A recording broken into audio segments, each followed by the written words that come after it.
from north to south. Then on December 21st, there is a shift. The sun begins to rise again, and it takes 6 months to rise again from 23 degrees south of the equator. On the vernal equinox, it reaches the equator at high noon. It's straight overhead. And then on June 21st, it is the most high that it's going to be at this summer solstice.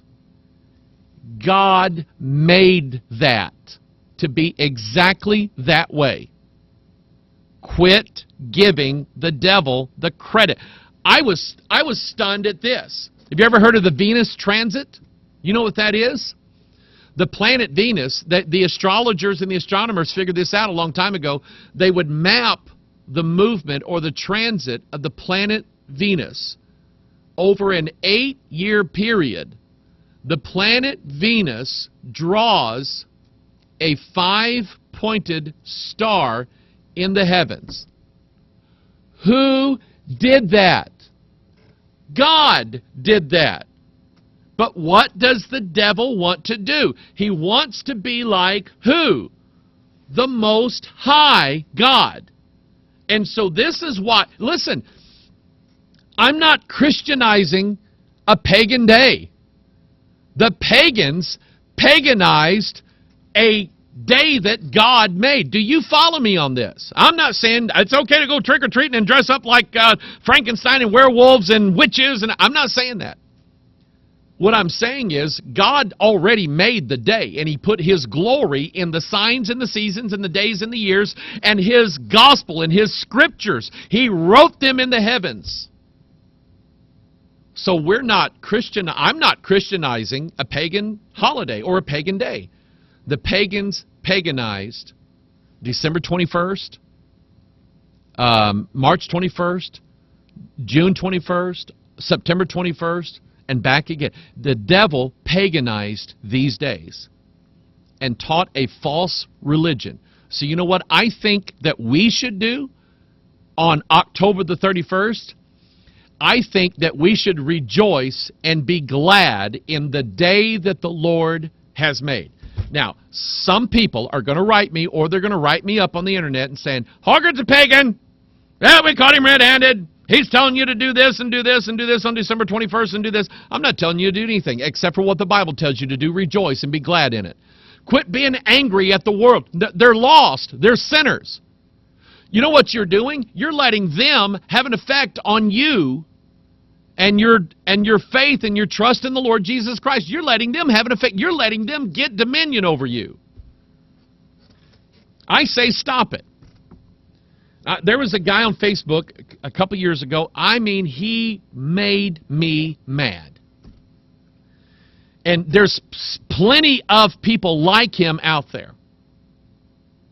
And he writes this thing on Facebook saying, any of you out there who call yourself Christians who have anything to do with Halloween, you are mocking the saving grace of Jesus Christ, and you're calling God a liar, and basically he was saying, if you gave out candy, you're going to hell. You're not saved anymore.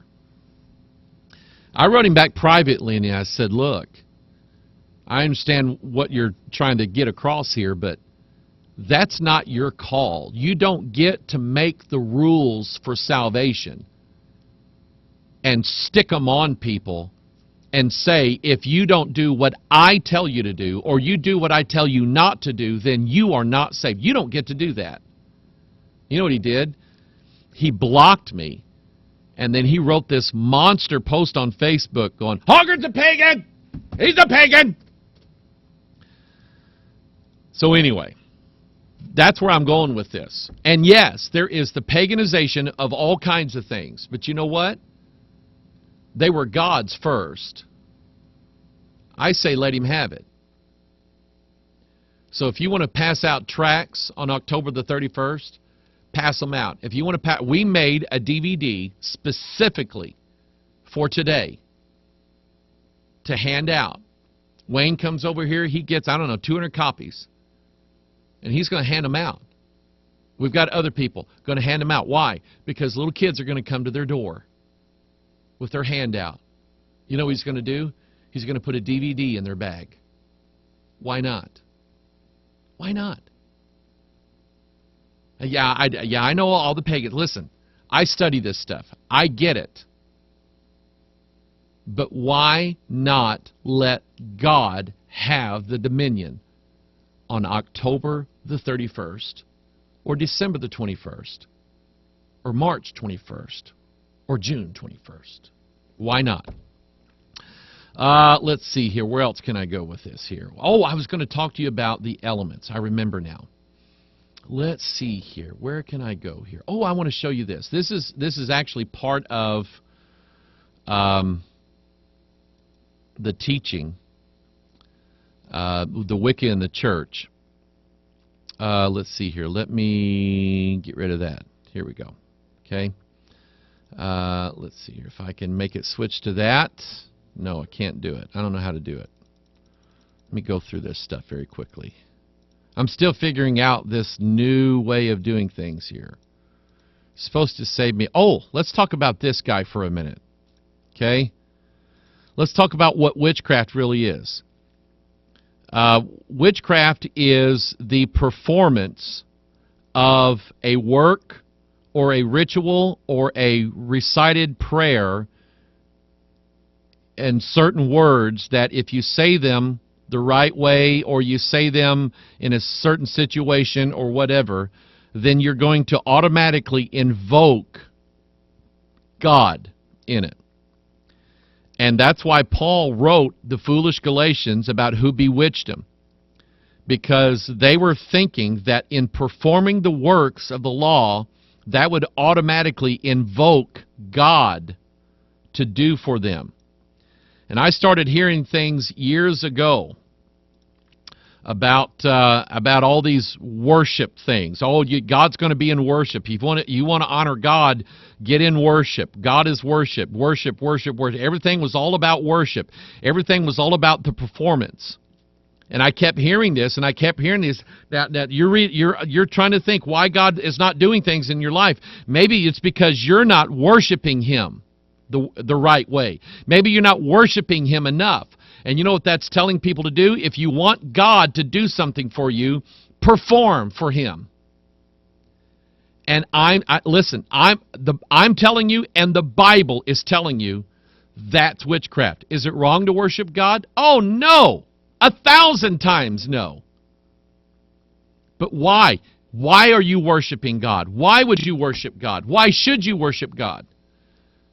You worship God because of things He's already done. But if you think that if you worship God enough, or worship Him in this particular manner, or if you raise your hands like this, and you sing the 7-11 songs, 7 words repeated 11 times, if you do that, then God's going to release this thing on you.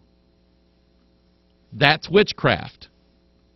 You don't worship God to get something. You worship Him because you've already got it. Then there's this guy here, Zondervan, who prints the NIV. Guy writes this book called The Circle Maker. And The Circle Maker, and he explained it.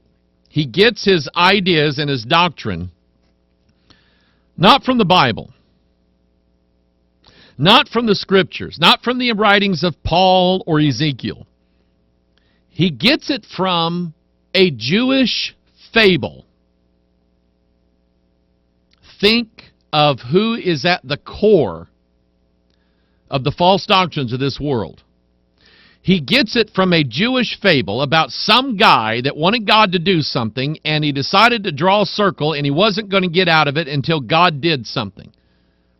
So this author, who is this, Mark Batterson, is going around the whole world telling everybody, you want to get God's attention, draw yourself a circle and get in it, and then God will release this blessing to you. God will give you this, and God will give you that. So you have youth groups, you have church groups making circles, drawing circles, circling this, circling that, and doing this in an effort to raise God up from his sleep or his slumber in order to get God to do something. What do witches do? Witches have as their underlying belief. Now, let me throw this in so you don't misunderstand me. Pastor Mike, are you saying that it's wrong for us to get together and hold hands in a circle and pray? No. No, not at all. We've done that. Do that at Thanksgiving. We do that as families. We do that in church services. We do that around hospital beds. We do these things. Why? That's just, I don't know, we just feel connected to one another. Do we think that we have to join hands and lock arms and stand in a circle in order to get God? The answer is no, absolutely not. If you think that, you don't believe the Bible. You don't get your ideas from the Scriptures, because God never told you to do that. Never did He ever tell you that you had to get in a circle and make a circle with your body so God could hear you. But remember, devils are beasts. Beasts only operate a certain way. I remember hearing, I was in the gas station one time, and the canine patrolman had his car parked out there, and he had his dog out there, a German Shepherd. And the dog was barking and carrying on, things like that, and this deputy shouted some orders in German. And I went, and I said, "Why are you speaking that dog in German?" He said, "Because he speaks German." And the reason why they do that is that they have a special language that they speak to the dogs like German, so that any criminal cannot order the dog to do something. You see how that works? Some criminal can say, "Stay!" Well, that dog's a German Shepherd. I wonder what you'd have to do if you had a French poodle. Anyway, and so you understand the idea. Animals do respond to certain commands if they are done the right way. And so these beasts are designed that they respond to rituals. Rituals done in a certain fashion, on certain days, in certain ways, and it all has to be that way, and that is witchcraft. I won't even show that. So you have this idea of elemental witchcraft showing up in the church. Here's Elements Kids Worship. That's from the Free Will Baptist, where we used to belong to. I won't have any part of that. I will not support that with time or money. I will not support this with our church. No way, no how. Don't ask me. Here is another church, Elements BX. I don't know what the BX stands for. This is in Bronx, New York. Maybe the BX stands for Bronx. Here's another one. And notice that this particular church is using earth, air, fire, and water. This is the element church. The missing element of worship. You see that? That's what this is all about.